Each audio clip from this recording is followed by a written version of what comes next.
온전한 제자도 제7장 그리스도인의 영적 변화 241쪽부터 270쪽까지 읽어보도록 하겠습니다.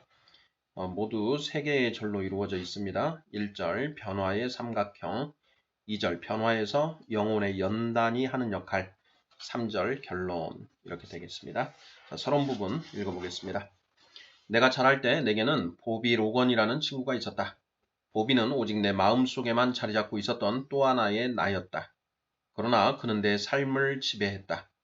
보비는 미키 멘틀처럼 안타를 칠 수 있었고 빌 러셀처럼 점프할 수 있었으며 조니 유니타스처럼 풋볼 공을 패스할 수 있었다. 야구만 했다 하면 그는 늘 위기의 순간에 해결사 노릇을 톡톡히 했다. 미식축구만 했다 하면 승리를 결정짓는 터치다운은 늘 그의 몫이었고 농구만 했다 하면 시합 종료 버저가 울림과 동시에 9m짜리 슛을 성공시키는 사람도 늘 그였다. 보비는 만능 운동 선수였지만 그 중에서도 그가 제일 잘하는 종목은 농구였다. 내가 기량을 연마하느라 수백 시간을 보낼 때 보비도 늘 거기 연습장에 있었다. 우리 둘은 경기 종료 몇 초 전에 슛을 넣어 기적같은 승리를 몇 차례나 이끌어냈다. 우리는 NBA 결승에서 셀틱스를 물리쳤고 올림픽에서는 러시아 팀을 물리치고 금메달을 땄으며 NCAA 결승전에서는 존 우든이 이끄는 UCLA 브루인스를 격파했다. 순발력, 수직 점프, 슈팅할 때의 눈빛이나 기필코 이기고야 말겠다는 열의면에서 보비에 필적할 만한 사람은 아무도 없었다. 보비는 내게 기백을 불어넣어 주었다. 그러나 스스로 자신의 자아상과 성취를 이루어가면서 보비는 무대 뒤로 점점 사라져갔다. 보비가 유일하게 하는 일은 운동뿐이었다. 그는 학교에 가지도 않았고 부모님도 계시지 않았다. 여자친구도 없었고 집에서 살지도 않았다. 딱히 잘못도 없었지만 그렇다고 미덕이 있지도 않았다. 피터팬이 잘하지 않았듯이 보비도 잘하지 않았다. 그는 계속해서 또 다른 어린 몽상가의 생각 속으로 들어갔다. 이제 나는 영혼에 관한 것들을 꿈꾼다. 보비는 실존하지 않았지만 예수님은 실제로 늘 계신다. 나는 보비처럼 훌륭한 사람이 될 수 없었고 예수님처럼 완벽한 사람이 되지도 못한다. 그러나 나는 예수님의 성품을 닮을 수 있으며 예수님의 생각과 느낌과 가치관을 내 것으로 만들 수 있다. 수많은 연습 시간이 운동선수로서 나라는 사람을 변화시켰듯이 영혼을 연단하며 보내는 시간은 속사람을 변화시킬 수 있다. 예수님을 닮는 것은 좋은 일이라는 생각에 단순히 동의하는 차원을 넘어 예수님을 닮아가는 과정에 전심전력을 기울이고 싶다. 우리는 이 과정을 영적 변화라고 부른다. 변화라는 말은 무언가를 한 장소에서 다른 장소로 옮기는 것을 의미하는 히라버 메타와 바뀜을 의미하는 히라버 모르페에서 나왔다. 영적 변화 과정에서 우리는 현재 우리의 인격에서 끊임없이 그리스도의 형상으로 점점 바뀌어 간다. 고린도 후서 3장 16에서 18절 1절 변화의 삼각형 영적 변화를 이루려 할 때 우리에게 필요한 요소들을 아래 나온 변화의 삼각형 그림으로 간단히 설명해 보겠다. 각각의 요소들을 잠시 살펴보자. 공동체 변화의 삼각형의 중심은 모든 이가 함께 같은 조건 속에서 살아가며 하나님께 헌신하는 공동체를 나타낸다. 사도행전 2장에 나타난 초대교회는 다음과 같은 점에서 공동체의 본보기라고 말할 수 있다. 1. 모든 이가 사도들의 가르침에 헌신했다. 2. 모든 이가 공통된 믿음을 갖고 있었다. 3. 모든 이가 함께 있었고 모든 것을 함께 소유했다. 4. 모든 이가 매일 함께 모였다. 5. 모든 이가 기쁘고 순전한 마음으로 함께 식사했다. 공동체는 우리가 믿음대로 살아가는 것을 돕고자 만들어낸 관계들을 가리킨다. 하나님은 우리가 홀로 그리스도를 따르고 홀로 이 삶에서 열심히 연단받는 것을 결코 원하시지 않았다. 하나님은 우리가 도움을 받을 때 더 잘한다는 것을 아신다. 우리도 물론 이 사실을 안다. 공동체에서는 다른 사람들이 우리 마음의 뜻한 바를 책임지고 행하도록 붙잡아주고 우리의 말과 감정을 점검해주며 우리를 방종과 자기 탐닉의 삶에서 구해준다. 성령과 성경 우리는 제자로서 성경의 권위 아래 살아가며 성령의 뜻에 복종하는 길을 택했다. 더욱이 우리는 공동체라는 정황 속에 있을 때 성령의 역사하심과 당신의 말씀을 통해서 우리와 소통하시는 하나님으로부터 지극히 많은 유익을 얻는다. 그러나 우리가 개인으로서 존재할 때는 그리스도인으로서 살아가거나 성경 전체를 파악하는 데 필요한 능력을 갖지 못한다. 훈련과 삶의 패턴. 훈련과 삶의 패턴은 예수님을 따라가는 곧 우리 자신을 제자의 자리에 놓는 삶을 택하는 것을 말한다. 온갖 중독과 죄에 질려버린 우리는 이 모든 것을 회개하고 하나님이 우리를 위해 창조해 놓으신 생명을 택한다. 우리는 제자로서 첫걸음을 떼면서 이렇게 말한다. 나는 내 자신을 부인하고 내 십자가를 지리라. 나는 하나님을 닮아가고자 내 자신을 연단시키리라. 나는 내 앞에 놓인 경주를 달려가리라. 우리는 그 법을 따라 살기로 다부지게 결심한다. 예수님은 이런 삶의 패턴에 맞는 본을 보여주셨다. 복종과 희생과 순종의 삶, 겸손의 기초 위에 세워진 삶의 모습을 보이신 것이다. 영적 변화 과정에서 이 부분은 출발점인 동시에 제자도의 진수를 보여준다. 우리는 예수님을 따르는 것을 삶의 목표이자 목적으로 삼는다. 믿음은 예수님을 따르는 것이요 예수님을 따르는 것이 곧 믿음이다. 우선 우리는 훈련할 수 있는 시간과 공간을 만들어야 한다. 우리는 예수님처럼 되려고 시도하는 게 아니다. 다만 전심전력을 다해 예수님이 행하시던 것들을 자연스럽게 행하는 그런 사람이 되려고 훈련할 뿐이다. 우리가 마음으로 그런 사람이 되고자 하며 그런 사람이 되고자 실제로 훈련한다는 것은 성령이 우리에게 은혜와 변화의 여정을 걸어갈 자원들을 주셨을 뿐만 아니라 새 생명도 함께 주셨다는 증거다. 사건들과 상황들. 우리는 모두 우리를 형성하는 사건들과 상황들을 경험하며 인생이라는 여정을 지나간다. 우리가 그 상황들과 사건들을 어떻게 해석하는가에 따라 하나님이 우리 속사람을 어떻게 형성하시고 어떻게 변화시키시는가가 결정된다. 우리는 삶에서 나타나는 사건들과 상황들을 성경에 비추어 성령이 주신 해안으로 공동체라는 정황 속에서 살펴보길 원한다. 하나님은 우리가 홀로 삶의 시련을 감당하도록 하시지 않았다. 하나님은 당신이 공급하는 자원들을 공동체 안에 모으심으로써 당신 백성들에게 이로움을 베푸신다. 우리는 성경에서 예수님의 첫 번째 제자들을 빚어낸 사건들과 상황들을 많이 본다. 예수님은 변화산 사건, 5,000명을 먹이신 사건, 성전을 정결케 하신 사건, 무리를 거르신 사건 등으로 제자들의 생각을 빚으시고 그들의 믿음을 세우셨다. 그런가 하면 바리새인들과 충돌한 사건, 예수님의 생명이 위험을 받고 끝내 체포된 사건, 그리고 위기의 순간에 제자들이 예수님을 버린 사건과 같은 나쁜 경험들도 제자들의 모습을 빚어낸 재료가 되었다. 제자들은 예수님을 사랑했지만 또 그분에게 등을 돌렸다. 우리도 모두 예수님을 저버리고 인간이라는 조건이 만들어낸 이 전통을 답습하고 있다. 하지만 하나님은 첫 번째 제자들에게 그러하셨듯이 우리에게도 우리의 실패와 고난을 활용하셔서 우리가 자라가도록 도와주신다. 옛말에 압박이 무언가를 만들어낸다는 말이 있다.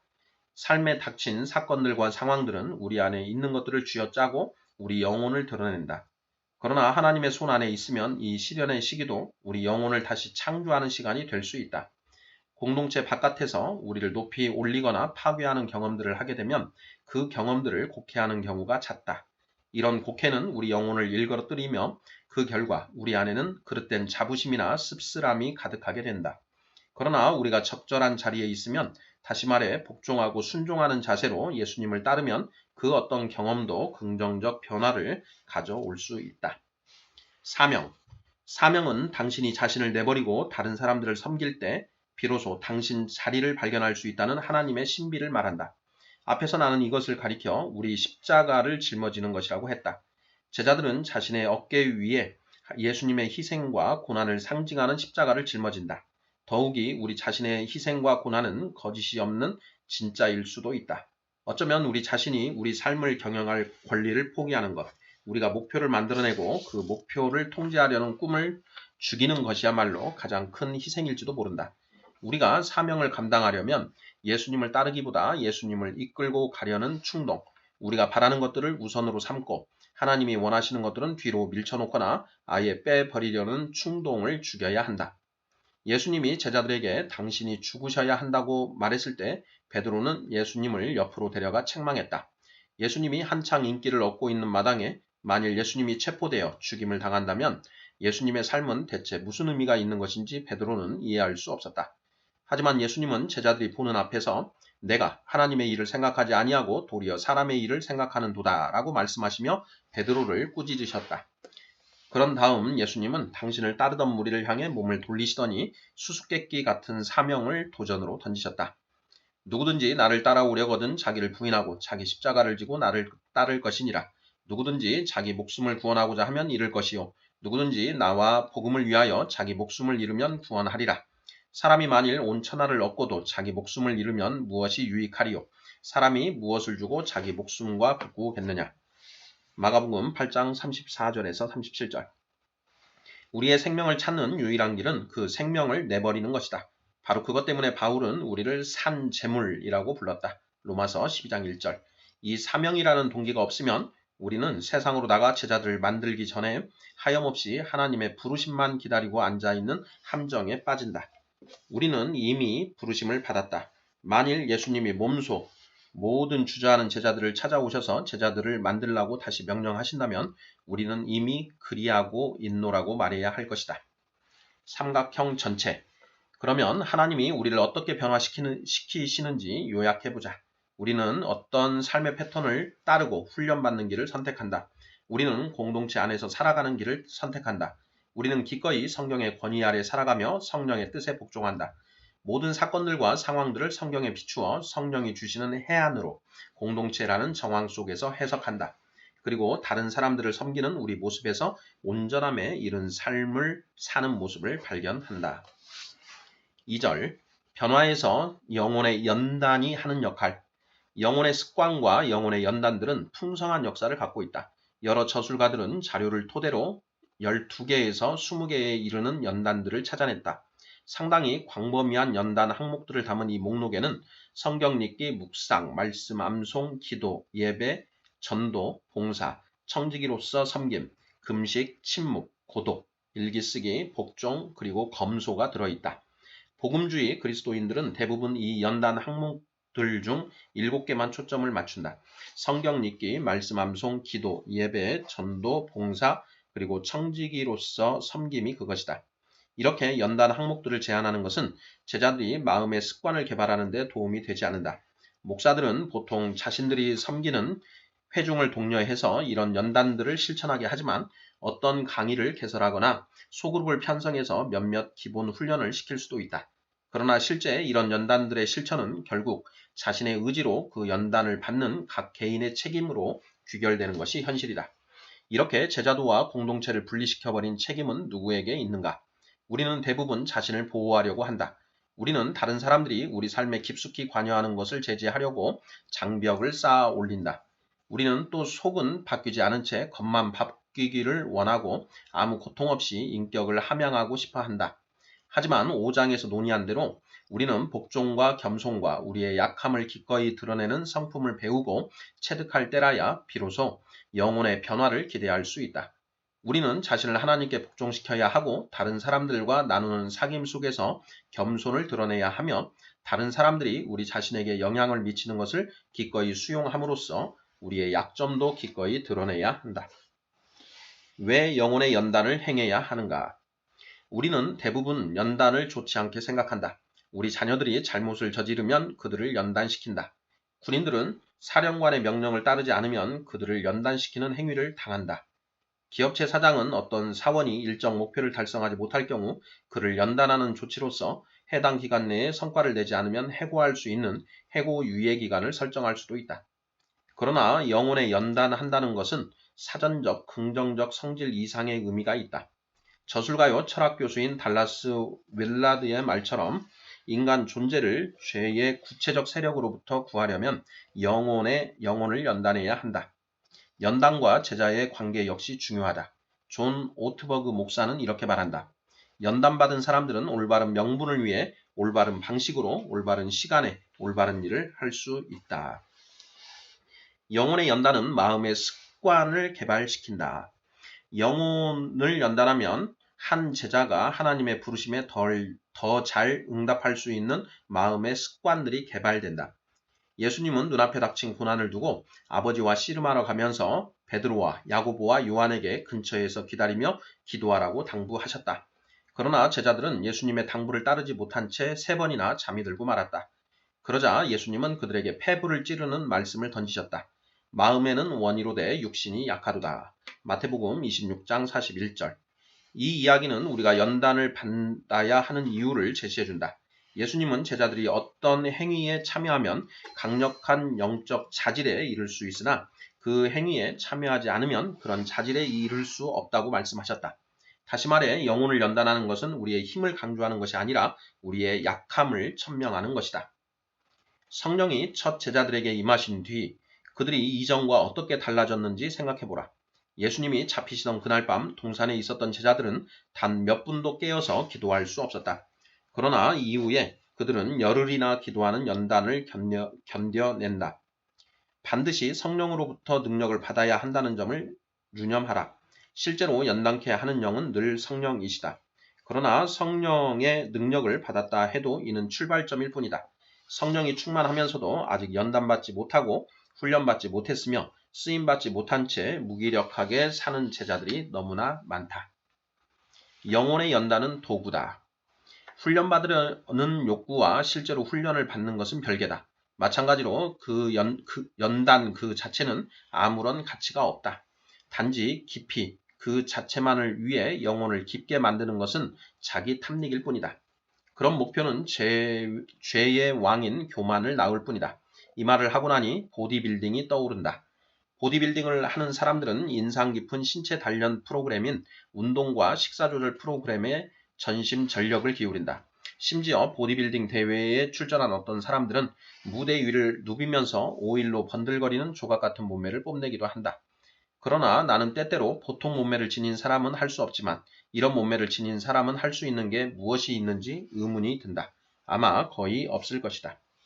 이와 비슷하게 단지 과시할 목적으로 남의 시선을 끌만한 영혼의 근육을 단련하고 만들어내는 제자들이 있다. 이런 사람들은 이렇게 말하곤 한다. 내가 얼마나 오래 기도하는지 보십시오. 내가 얼마나 많이 금식하는지 잘 보라고. 하나님은 늘 내게 말씀하시지. 나는 헌금을 아주 많이 하지. 내 일기장 좀 봐. 얼마나 두꺼운지 한번 보라고. 그러나 이 모든 말들은 하나님에겐 악취일 뿐이다. 물론 사람들은 대부분 이렇게 속이 들여다 보일 정도로 떠들어대지는 않는다. 그러나 모호한 방식으로 이와 똑같은 태도를 취하곤 한다.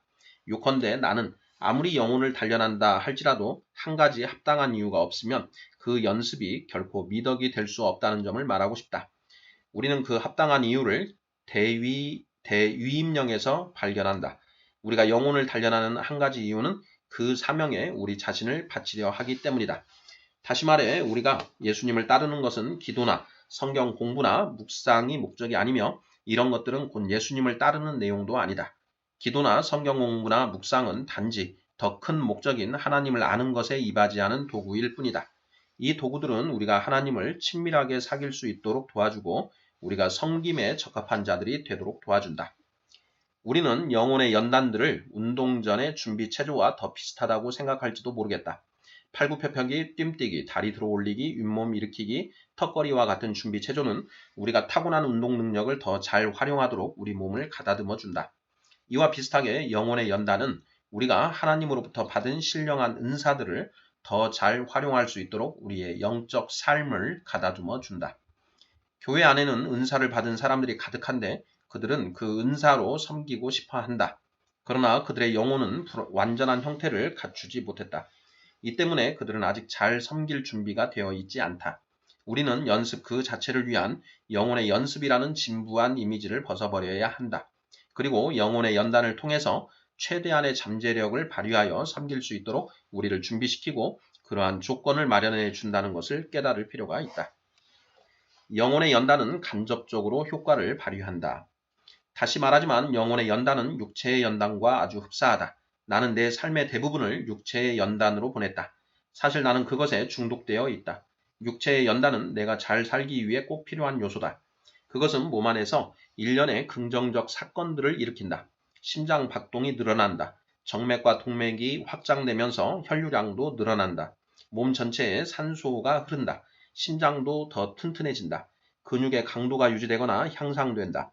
육체의 연단 덕분에 나는 농구를 계속할 수 있고 먼 거리를 걸을 수 있으며 짐을 번쩍 들어 머리 위에 있는 짐칸에 실을 수 있고 손자들과 오랫동안 놀 수 있으며 아내를 위해 짐을 들어줄 수 있다. 영혼의 연단 역시 내 성품을 강하게 하고 변화시키는 일련의 긍정적 사건들을 일으킨다. 성경은 그 변화가 어떻게 일어나는가를 이렇게 묘사한다. 너희 마음을 새롭게 함으로 로마서 12장 2절. 그와 같은 형상으로 변화하여 영광에서 영광에 이르니 곧 주의 영으로 말미암음으로. 고린도후서 3장 18절. 우리의 속마음이 날로 새로워짐으로. 고린도후서 4장 16절. 그 아들의 형상을 본받음으로. 로마서 8장 29절. 너희 속에 그리스도의 형상이 이루어짐으로. 갈라디아서 4장 19절. 성경을 읽고 암송하며 묵상하는 일과 그 밖의 연단들이 어떻게 우리 마음을 변화시키고 이어서 우리 행위를 변화시키는 걸까? 나는 모른다. 그것은 신비다. 그러나 이런 연단들은 우리 마음을 변화시키고 하나님이 원하시는 모든 일을 완수할 수 있도록 우리를 훈련시킨다. 사도 바울은 그 결과들을 가리켜 모든 선한 일을 행할 능력을 갖추게 하는 것이라고 했다. 하나님은 영적 성장을 바라는 우리 마음의 소망, 성령의 역사, 영혼의 연단으로 개발된 습관들을 사용하셔서 우리 안에 그리스도의 성품과 성향을 이루어 가신다. 이렇게 그리스도의 성품과 성향을 이루는 일은 성령의 초자연적 역사와 우리 의지가 결합된 것이다. 이런 이해를 전제로 우리가 영혼을 연단할 때 중심 원리로 삼아야 할 세 가지를 살펴보도록 하자. 원리 1. 훈련은 하나님을 닮게 한다. 영혼이 거듭나는 순간 하나님의 영은 우리 안에 거하셔서 우리에게 예수님을 닮아가려는 마음을 불러일으키신다. 성령이라는 공장은 우리 안에 예수님을 닮고자 하는 욕구를 설치한다. 우리가 이 성령이라는 공장을 좋아하건 좋아하지 않건, 우리가 그 공장을 인정하건 인정하지 않건, 이 공장은 우리 안에서 끊임없이 거룩함을 향한 갈망을 불러일으킨다. 이런 점에서 우리는 경건에 이르도록 내 자신을 연단하라고 단호하게 이야기한 사도 바울을 신뢰할 수 있다. 그런데 연단이라는 말은 왠지 우리의 수고를 요구하는 말처럼 들린다. 당신은 15개가 넘는 연단들을 한꺼번에 실천할 수 있는가? 그 답인즉 그렇게 할 수도 없고 그렇게 해서도 안 된다. 유진 피터스는 영혼의 연단들을 정원관리 도구 세트에 비유한다. 그는 정원의 흙을 인간의 영혼으로, 비와 햇빛을 기도, 그리고 성경과 상호작용하는 것과 같은 중요한 연단들로 본다. 정원사는 땅을 갈거나 잡초를 뽑거나 식물을 심거나 다른 일들을 할 때에 필요하면 사용하려고 다른 도구들을 자신의 창고에 보관한다. 마찬가지로 제자는 금식과 고독과 예배와 일기 쓰기 등등의 연단들을 필요할 때에 꺼내 쓴다.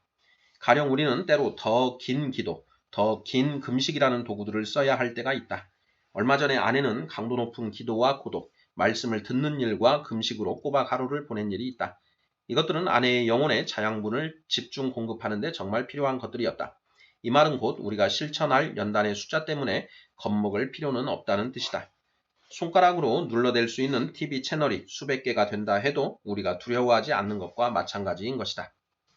하나님을 닮는 경건에 이르는 길은 연단의 길이다.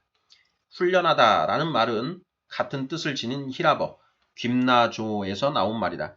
바로 이 그나조라는 말에서 체육, 체조를 뜻하는 영어 단어 짐네스틱스나 체육관을 뜻하는 짐나지움이 나왔다. 이 말은 땀에 흠뻑 젖고 근육이 불타는 것 같은 느낌을 준다. 아울러 이 말은 그리스도인의 성장에 관하여 이 시대의 복음주의가 제시하는 이미지와 정반대인 것처럼 보인다. 우리 생각과 우리 행동은 쉽게 극단으로 치닫곤 한다. 은혜와 노력을 서로 대립하는 것으로 보는 믿음 역시 그런 극단적 사례들 가운데 하나다. 일부 그리스도인들은 영혼을 연단하는 행위들을 거부한다. 이런 행위들을 하나님으로부터 일종의 은혜 점수를 따기 위해 애쓰는 것과 동일시하기 때문이다.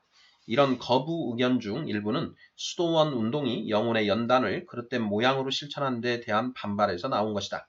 많은 복음주의자들은 지난 수백 년 동안 영혼 연단의 본거지가 되었던 로마 카톨릭의 가르침과 자유주의 신학에 거의 본성적인 거부감을 갖고 있다. 영혼의 연단을 벗어던진 그리스도인들이 많지만 우리 본성인 충동들을 연단해야 한다는 것은 성경의 중요한 가르침이다. 영혼의 연단은 그리스도를 믿고 그리스도를 따르는 데 절대 필요하다. 어쨌든 예수님이 당신을 믿고 따르는 데 기초라고 하셨던 자기 부인이 구원의 방정식에서 실종된 것은 옳지 않은 일이다. 최근에 흥미로운 양상 중에 하나는 영성으로 돌아가려는 아주 건강한 움직임이 나타나고 있다는 것이다. 이는 곧 영혼의 연단을 올바르게 실천하는 것을 의미한다. 그러나 영혼의 연단에 관한 올바른 시각이 아닌 것들이 있다. 구원은 어떤 식이든 사람이 수고하여 얻는 것이라거나 유지하는 것이라는 주장, 하나님은 개인의 영적 수고에 더 많은 사랑이나 칭찬을 베풀어 주신다는 생각, 영혼의 연단이 사실상 하나님과 나누는 친밀한 사귐을 가로막거나 대체할 정도에 이르기까지 연단이 삶을 지배해야 한다는 생각이 그 예들이다. 무엇보다 영혼의 연단을 예수님이 주신 대위임령보다 더 큰 사명으로 여기는 시각은 결코 영혼의 연단에 관한 올바른 시각이 아니다. 인간의 수고로 구원을 얻는다는 생각은 하나님 뜻에 어긋나지만 하나님은 노력을 독려하신다. 하나님은 우리가 어떤 연단을 행하여 구원을 얻으려고 애쓰는 것을 원하시지 않는다. 그렇다고 하나님이 일체의 노력에 반대하신다는 뜻은 아니다. 실제로 신약의 몇몇 위대한 본문들은 노력을 칭송한다. 상을 받도록 다름질함. 고린도전서 9장 24절에서 27절. 수고를 넘치도록 하고 여러 위험을 당하며 수고하고 애쓰며 잠을 잊음. 고린도후서 11장 23절에서 29절. 해산하는 수고를 함. 갈라디아서 4장 19절. 표대를 향해 힘써 달려감. 빌립보서 3장 12에서 14절. 힘을 다하여 수고함. 골로새서 1장 29절. 경계하는 자처럼 강하고 인내하며 분투하고 수고하는 농부처럼 열심히 일함. 디모데후서 2장 1절에서 7절. 옛말에 주차된 자동차는 운전하여 움직일 수 없다는 말이 있다. 영혼을 훈련하고 자라게 하는 일에 관한 한 하나님은 우리가 노력하는 것을 칭찬하시고 독려하신다. 혼자 하지 말라. 우리 대부분의 사람들에게 연단은 자연스러운 일이 아니다. 그렇기 때문에 우리는 연단을 홀로 행하지 말아야 한다. 우리는 우리 영혼을 돌보는 일을 도와줄 공동체를 찾아야 한다. 연단에 관한 한 우리에게는 격려가 필요하다. 최근에 한 TV에서는 미국인들의 70%가 운동을 하지 않는다고 보도했다. 운동을 하는 30%의 사람들 가운데 혼자 운동하는 사람은 10%뿐이었다. 운동을 하는 사람들 가운데 나머지 90%는 다른 사람들과 함께 운동한다. 함께 운동할 때 책임감을 가질 수 있고 친구로부터 격려를 받을 수 있기 때문이다. 영혼을 연단할 때도 최소한 다른 한 사람과 함께하는 것이 절대 필요하다. 내가 아는 사람 중에 친구의 도움을 받지 않고 괄목할 만한 영적 도약을 이룬 사람은 아무도 없다. 나는 하나님과 깊은 사귐을 나눌 것입니다. 라고 말하는 사람들이 많았다. 그러나 이런 사람들도 다른 사람들이 베푸는 도움에 복종하지 않으면 영혼의 성장에 따르는 고난은 고사하더라도 아예 성장조차 못할 가능성이 크다. 다른 사람들의 도움은 연단의 한 부분으로 변화를 일으켜 하나님을 닮을 수 있게 해준다. 원리 2. 연습은 훈련된 상태를 만들어낸다. 나는 살아오는 동안 많은 것을 연습했다. 연습을 꾸준히 하면 늘 성과가 따랐다. 가령 나는 농구 훈련을 하고 피아노 연습을 했다. 그러나 1년 동안 교습을 받고 보니 거의 2m나 되는 내 키는 피아노보다 농구 코트에 더 잘 어울린다는 것을 깨달았다. 그래서 나는 피아노를 그만두었다. 의사들이 의학 수련을 하듯이 나도 설교와 글쓰기를 연습했다. 내가 연습하는 데에는 여러 가지 중요한 이유가 있지만 그중 하나는 그렇게 연습을 함으로써 늘 그 일을 똑같이 하고 싶기 때문이다. 농구공을 드리블하는 것이든 어떤 악기를 연주하는 것이든 아니면 아름다운 수채화를 그리는 것이든 연습으로 숙달된 기술과 지식은 제2의 천성이 된다. 아래 말씀은 내가 좋아하는 성경 말씀 가운데 하나다. 이 말씀이 연습과 영적 훈련의 관계를 어떻게 설명하는지 잠시 살펴보도록 하자. 멜기세덱에 관하여는 우리가 할 말이 많으나 너희가 듣는 것이 둔함으로 설명하기 어려우니라. 때가 오래되었으므로 너희가 마땅히 선생이 되었을 터인데 너희가 다시 하나님의 말씀의 초보에 대하여 누구에게서 가르침을 받아야 할 처지이니 단단한 음식은 못 먹고 젖이나 먹어야 할 자가 되었도다. 이는 젖을 먹는 자마다 어린아이니 의의 말씀을 경험하지 못한 자요 단단한 음식은 장성한 자의 것이니 그들은 지각을 사용함으로 연단을 받아 선악을 분별하는 자들이니라. 히브리서 5장 11절에서 14절. 제자가 되지 못한 제자들. 히브리서 기자는 제자가 되지 못한 제자들을 너희가 마땅히 선생이 되었을 터인데 라고 묘사한다. 이 구절에 나온 제자가 되지 못한 제자들은 새 신자는 아니다. 그러나 우리는 제자가 되지 못한 제자의 상태를 정상인 것으로 받아들여 왔다. 그러다 보니 교회는 자연스럽게 차가운 모습을 띠게 되었다. 아무런 치료책도 찾지 못한 우리는 이렇게 차가운 상태를 삶의 현실로 받아들인다. 어쩌면 복음주의 교회에 출석하는 사람들 가운데 일부는 사실상 그리스도인이 아닐 수도 있다. 사람들은 자신들을 그리스도인이라고 부르지만 사실 그들은 그리스도를 닮고 싶어 하지 않는다. 그들은 교회 일에 열심이지만 자신들의 죄를 회개하거나 예수님을 따르는 데 헌신하지 않는다. 예수님이 정의하신 믿음은 예수님을 따르는 것이었는데 말이다. 또 다른 사람들은 진심으로 회개하고 선한 믿음으로 예수님을 따르려고 하였다. 하지만 그들은 예수님을 따르는 것을 교회에 출석하고 헌금을 내며 어떤 기관이나 위원회를 섬기는 것을 의미하는 정도로 축소시켜버렸다. 그러나 이런 행위들은 스스로 결단해서 선택한 것이 아니다. 이런 일들은 관습과 교회의 문화를 쫓아 생겨난 일들이다. 그러나 어느 누구도 이 사람들에게 제자의 삶을 택하라고 도전하지 않는다. 이 사람들이 스스로 제자도에 초점을 맞추어 영혼의 변화에 이르도록 도와주는 사람도 전혀 없다. 이 두 무리의 사람들은 모두 제자가 되지 못한 제자들이다. 거듭 말하지만 제자가 되지 못한 제자들 덕분에 결국 그리스도의 몸은 엄청난 대가를 치르고 있다. 제자도가 없는 기독교가 치러야 할 큰 비용을 치르고 있는 셈이다. 우리는 제자도가 사라진 기독교를 방 안에 든 코끼리로 불러야 할지도 모르겠다. 우리는 코끼리가 그 방 안에 있다는 것을 부인한다. 우리는 커다란 식탁보를 코끼리 위에 걸쳐 놓은 채 그것을 커피 마시는 탁자라고 부른다. 그러나 제자도가 실종된 기독교를 무시한 대가는 우리를 비틀거리게 할 정도로 엄청나다. 우리는 구석구석마다 활력이 넘치는 교회와 대유임령의 완수를 모두 포기한 상태다. 우리는 방 안에 있는 그 코끼리를 먹여 살리고 있다. 이 코끼리의 모양새는 강하고 우세하다. 이 코끼리는 무엇을 먹는가? 이 코끼리가 좋아하는 음식은 모든 사람이 받아들일 만한 헌신 수준이다. 이 앙트레에는 미성숙하고 수동적이며 공격적인 낙제생의 요구사항들을 만족시키는 곁들임 요리가 함께 딸려 나온다. 이 코끼리는 교회 안에서 권력을 잡으려고 싸움을 벌이는 사람들 사이의 갈등을 중재하느라 여념이 없는 교회 지도자들을 후식으로 먹어치운다. 제자도가 실종된 기독교는 사람들이 하나님 나라를 일터로 전파해서 제자들을 만들어내는 것을 기대하지 않는다. 그런 일에 쏟아부을 시간과 에너지를 가진 사람이 어딨냐고 묻는 게 제자도가 사라진 기독교다. 그 대신 제자가 아닌 사람들은 이 코끼리를 잘 먹이는데 대부분의 시간과 노력을 소비한다. 그러나 이는 기쁨이 줄게 하고 열정을 식게 하며 하찮은 열매를 맺게 할 뿐이다. 제자도가 실종된 기독교 뒤에 남은 것은 낭비된 삶뿐이다. 그 때문에 희생의 대가가 이토록 큰 것이다. 삶을 변화시키는 체험은 사용되지 못하고 선반 위에 올려져 있다. 목사들은 대부분의 시간과 에너지를 회중 사이에 널리 퍼져 있는 욕구들을 채워주려고 애쓰는데 소비한다. 철학과 전략의 일관성을 유지하면서 순수성을 지킨다는 것이 얼마나 어려운지 안다. 하지만 제자도가 실종된 기독교를 받아들이는 것은 지도자에게 문제가 있는 것이다. 지도자들이 그들을 따르는 사람들이 해야 할 일이라고 믿는 것들의 모범을 보여주면 문제는 해결될 것이다.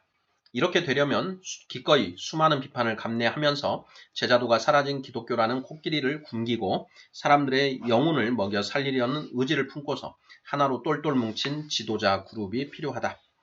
원수 마귀의 전략은 우리가 그리스도의 백성들 속에서 그분의 성품을 함양할 습관을 갖지 못하게 하는 것이다. 내가 4장에서 지적했듯이 대유임령이 우리에게 부여한 사명은 전략보다 더 깊은 것임을 유념하라. 대유임령이 부여한 사명을 감당하려면 성품의 변화라는 일종의 혁명이 필요하다. 때가 오래되었으므로 너희가 마땅히 선생이 되었을 터인데 요컨대 히브리서 기자는 영혼이 성숙하지 못한 자신의 독자들에게 너희는 실로 나쁜 습관들을 갖고 있다라고 말하고 있다. 이 독자들은 하나님 나라의 지지자로서 섬기지 못하고 그 자리에 그대로 머무른 채 열정을 잃어버린 상태에 있었다. 그들의 영성은 수동성이라는 추한 모습만 남아 있었고 제자가 되려는 마음 역시 사라져 버린 터였다.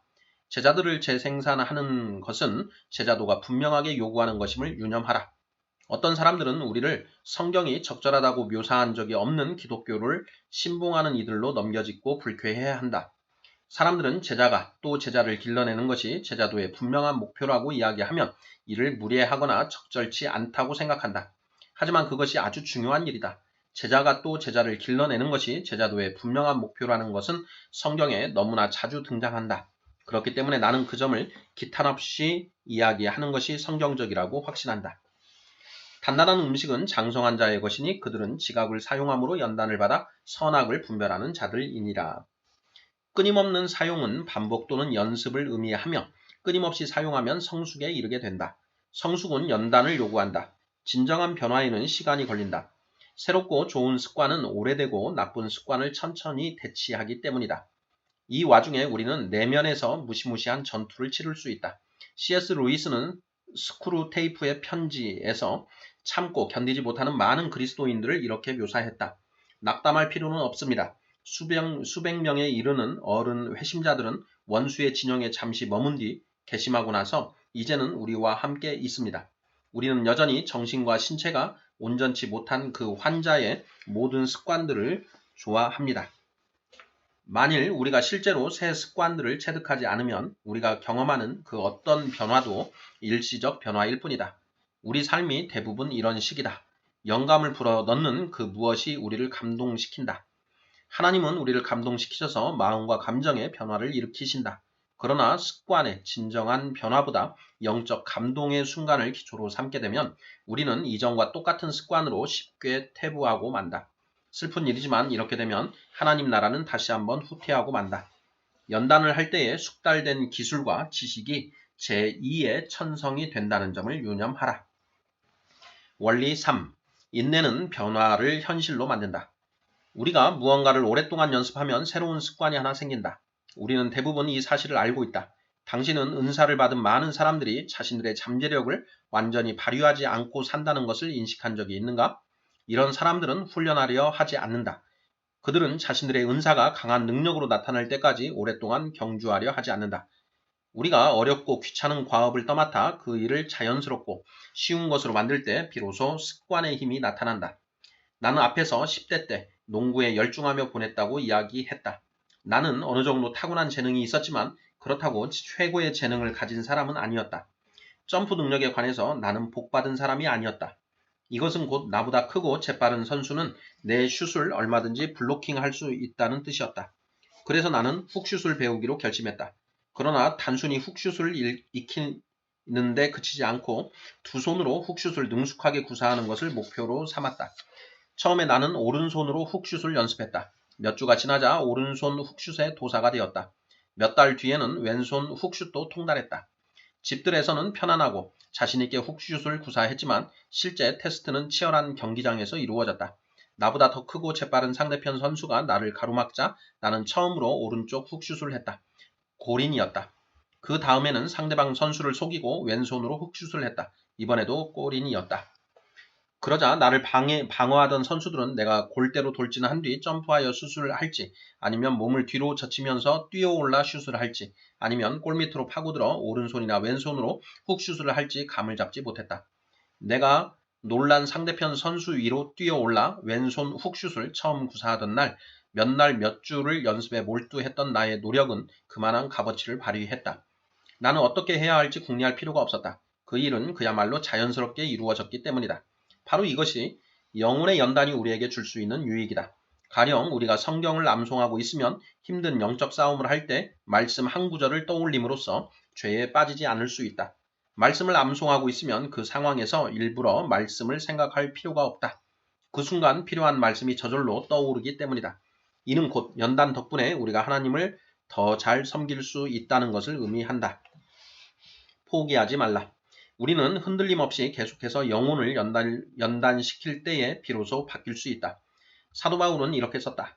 우리가 선을 행하되 낙심하지 말지니 포기하지 아니하면 때가 이름에 거두리라. 갈라디아서 6장 9절. 나는 다른 운동 선수들처럼 재능 있는 사람이 아니었다.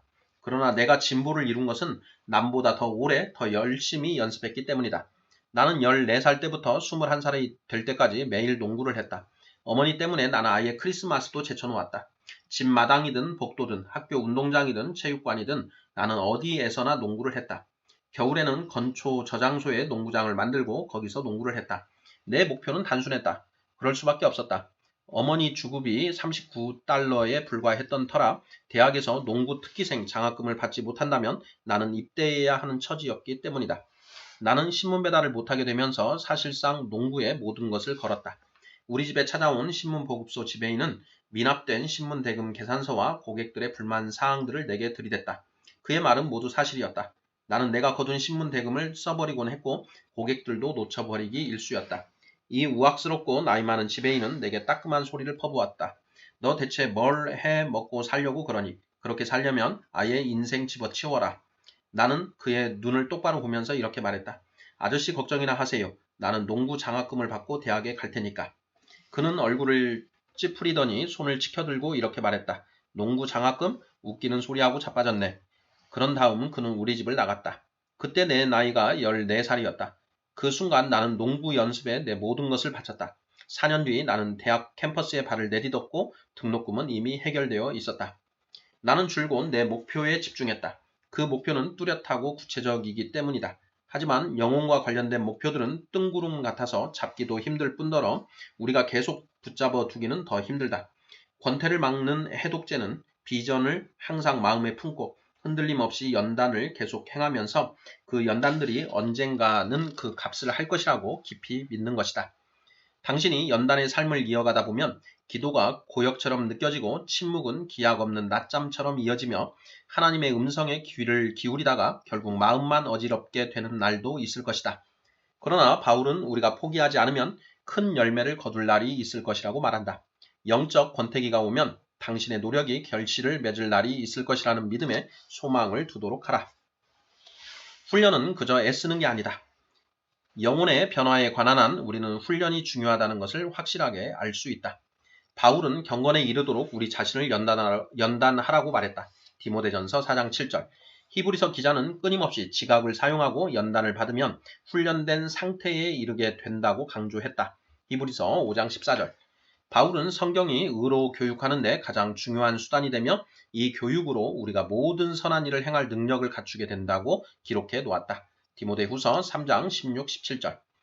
경건하게 되는 것과 경건하게 되려고 애쓰는 것은 매우 다르다. 경건하게 되려고 애쓰는 것은 아무런 효과가 없다. 훈련만이 경건에 이르게 한다. 나는 섬기는 교회 지체들에게 11.2km를 달려보라고 도전할 수 있다. 처음에 그들의 동기를 자극하는 말씀으로 열의를 북돋우면 그들의 마음은 11.2km를 달리고 싶은 욕구로 끌어넘칠 것이다. 이어서 우리는 그들을 교회 앞에 모은 다음 그들이 서로 격려할 수 있도록 함께 달릴 것이다. 그러나 그 사람들 가운데 11.2km를 끝까지 달릴 수 있는 사람은 거의 없을 것이다. 많은 사람들이 결승점까지 가보려고 용기를 내어 분투하겠지만 첫 번째 지원시설과 치료소에는 다치고 아픈 사람들이 차고 넘칠 것이다. 서너 사람만이 결승점까지 완주할 것이다. 그들이 완주할 수 있는 것은 나이나 체력 때문이 아니다. 완주한 사람들은 그 길을 이미 삶의 길로서 달린 사람들일 것이다. 그 장면의 한 부분만 바꿔보자. 만일 모든 교회가 11.2km를 완주하려고 훈련을 시작한다면 대부분의 교회들이 서너 달 이내에 그 거리를 적어도 속보로 주파할 수 있을 것이다. 훈련도 없이 11.2km를 달리려고 하다가는 몸만 상할 것이다. 마찬가지로 경건하게 되려고 훈련하지 않고 그저 경건하게 되려고 애쓰다 보면 영혼만 다치게 될 것이다. 요컨대 우리는 영혼을 연단해야 한다. 그 연단이 바로 하나님의 마음에 이르는 길을 틔워주고 우리를 하나님을 닮은 경건한 사람으로 바꿔주기 때문이다. 결국 중요한 것은 훈련이지 무작정 애쓰는 게 아니다. 훈련은 우리 시각을 바꿔준다. 무작정 애쓰는 것과 훈련 사이에는 큰 차이가 있다. 우리는 보통 노력과 연단을 거부한다. 내면을 변화시키려고 하면서 겉만 노력하는 것처럼 보이기 때문이다. 그러나 우리는 그런 시각을 바꿀 수 있다. 훈련을 뭔가가 이루어지게 하려고 무리하는 것으로 생각하지 말라. 그저 하나님이 명령하신 일만 하고 일어날 결과는 하나님께 맡기도록 하라. 3절 결론. 속사람을 변화시키는 길은 영혼의 연단을 습관으로 만드는 것이다. 훈련된 상태는 연습의 산물이다. 신비한 일이지만 이런 습관들은 우리 영혼의 구성 부분을 바꿔준다. 기도와 고독과 금욕은 정욕이나 성도착의 사실을 끊게 한다. 예배라는 연단은 우리를 끊임없는 자아 탐닉에서 해방시킨다. 매일 기도 일기를 쓰다 보면 낙심과 슬픔이 희락과 용서로 바뀔 수 있다. 영혼을 연단한다는 것은 주님 되시는 그리스도께 육체를 복종시키고 의지를 복종시키며 삶의 욕망을 끊임없이 쳐서 복종시킨다는 뜻이다. 영혼의 연단은 지식과 연관된 것이 아니라 오히려 이런 연단들을 행함으로써 생겨나는 우리의 정신과 태도와 행동의 형성과 연관된 것이다. 우리는 이런 정신과 태도와 행동이 우리의 두 번째 천성이 될 때까지 우리가 TV를 보거나 친구들과 저녁 식사를 즐기는 것보다 하나님의 임재를 더 기뻐할 때까지 우리 영혼을 연단한다. 역사를 살펴보면 예수님을 따르는 이들은 영혼의 연단을 쭉 행했다. 그 연단들은 예수님과 첫 제자들이 행했던 행동들을 그대로 이어받은 것들이다. 운동 전의 준비 체조처럼 이런 습관들은 간접적 효과를 낳는다.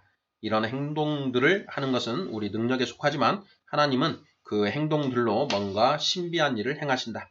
즉 하나님은 우리가 직접 노력해서 이룰 수 없는 것들을 이룰 수 있게 하신다. 아멘.